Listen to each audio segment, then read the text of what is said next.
Un chat dans la gorge? Pas vraiment. Des médecins de l'hôpital universitaire de Casablanca ont extrait une sangsue de 6 cm qui avait élu domicile dans la gorge d'une fillette de 6 ans. Un cas extrêmement rare, mais non moins sérieux. Après le cafard dans les narines, voici la sangsue dans la gorge. Une Marocaine de 6 ans a été admise au service d'otorhinolaryngologie de l'hôpital universitaire de Casablanca à cause d'une dyspnée sévère et d'une hémoptysie, se traduisant par de graves difficultés respiratoires et des saignements par la bouche. Admise en urgence en salle d'opération, la petite fille a été prise en charge par des médecins qui ont effectué une nasofibroscopie, un examen qui permet d'ausculter la cavité buccale. Résultat, les professionnels se sont retrouvés nez à nez avec une sangsue de 6 cm installée sur la région supraglotte.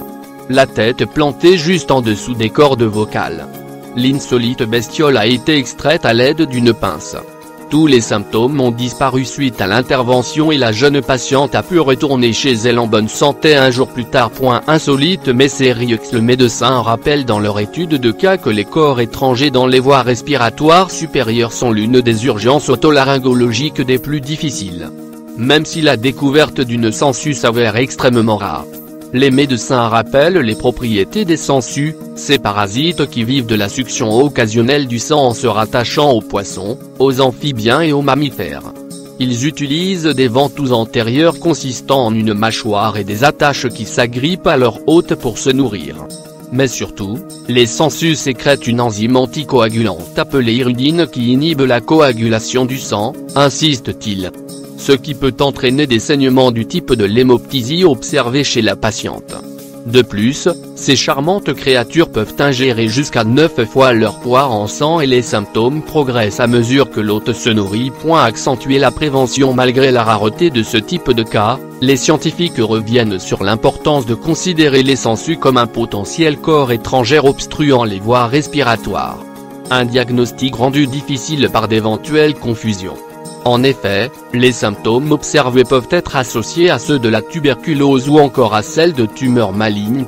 Mais même lorsque le ver est repéré, l'affaire n'est pas terminée pour autant puisqu'une opération délicate s'ensuit. La sangsue s'attache fortement grâce à sa tête d'aspiration, le retrait doit donc s'effectuer avec précaution. De plus, son corps glissant favorise les risques de rupture lorsqu'il est saisi.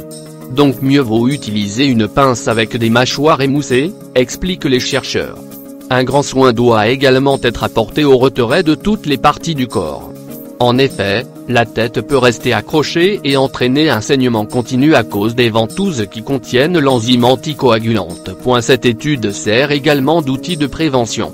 D'après les parents de la jeune Marocaine, les symptômes sont survenus environ 2 mois après qu'elle ait bu dans un ruisseau, l'un des milieux favoris de ces petites bêtes. La patiente a sans doute avalé le parasite à ce moment-là, alors que celui-ci était encore petit. L'occasion de rappeler l'importance de ne pas boire de l'eau sans l'avoir filtrée au préalable.